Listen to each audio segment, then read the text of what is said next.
Okay, everybody, welcome back to the Lechtich Musar podcast. We continue with Pele Yoeitz. We're on page 271 in the art scroll. We are on day 107 in Hachzik. If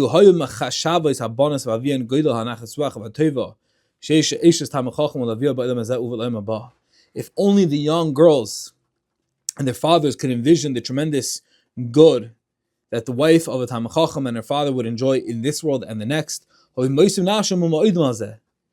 make every sacrifice and exhaust every resource to attain this sort of shidduch.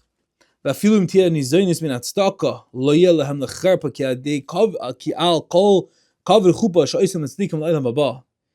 even if it would happen that she would need to resort to tzedakah, it wouldn't cause them to be ashamed.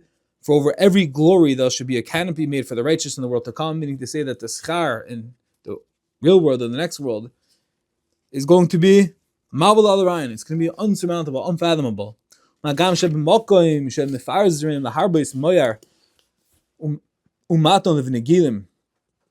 is especially so for those who are men of means. They're able to marry off their daughter to a Talmid Chacham, and instead of spending freely to increase the dowry, they could increase the wealth of a prospective Talmid Chacham, enabling him to dedicate himself to Torah. The Gemara in Brachos, the Gemara in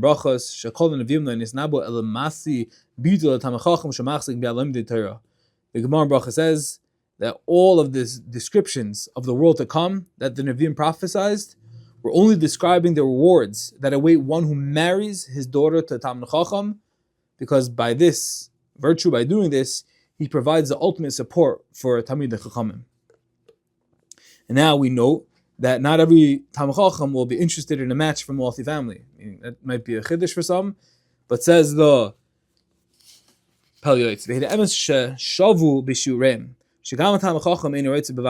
sometimes Talmid Chacham doesn't want a rich shver.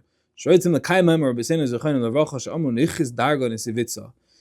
Mekayim the dictum of Chazal that says, go down a step to take a wife. He should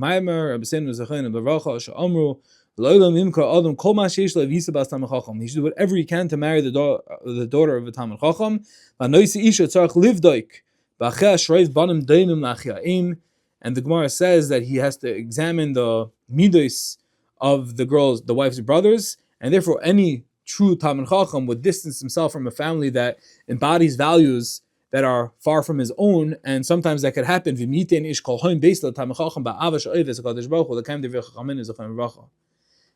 And sometimes it happens that a rich person, he's a little bit distant, he's not really so focused on the Torah, and that trickles down to the sons, and that'll trickle to the daughter. So a very virtuous, idealistic Ben Torah, Talmid Chacham, is not always going to just fall for the allure, for the dazzle of a rich shver, and he's going to pursue not that, which sounds a bit like a chiddush these days, but he's going to want to take a shver who's a Talmid Chacham, who's a Torah scholar in his own right, so this way he knows that the children, they absorbed, they witnessed Torah values, they grew up with that, it's real, it's authentic, and then he'll guarantee that his wife is like that, which will hopefully enable that he could continue without daigus, without expectations, without etc. Fill in the blank, but he could just continue doing what he's doing and live the pure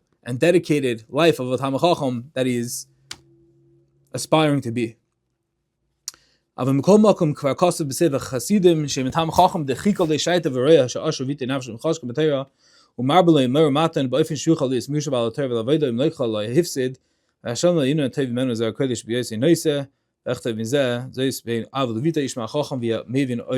So the Pele Yoeitz over here concludes, and he says that Lamaisa, if there is a situation, even though we just said that sometimes the son-in-law doesn't want a rich shver, but at the end of the day, if a person is idealistic and he's looking to do the right thing, if a person does have a situation where his wife looks like the right one, the right perspective, and his shver is wealthy, then you shouldn't just dismiss it because you want to be idealistic. Hashem's going to take care, and always Hashem takes care, but in this situation where we were saying before that want to check into the brothers and make sure that the children and the daughter, that they all have these hanhagas, that they have these ideas of simplicity of Torah. But if everything looks great, it shouldn't be a obstacle. It shouldn't be a meinei. It shouldn't push away the shidduch, because Hashem lo yimna toiv mimenu zeh kodesh beis hanesi ish lam shamayim. As long as the girls are Yerushalayim, then Hashem is going to take care, and everything will work out.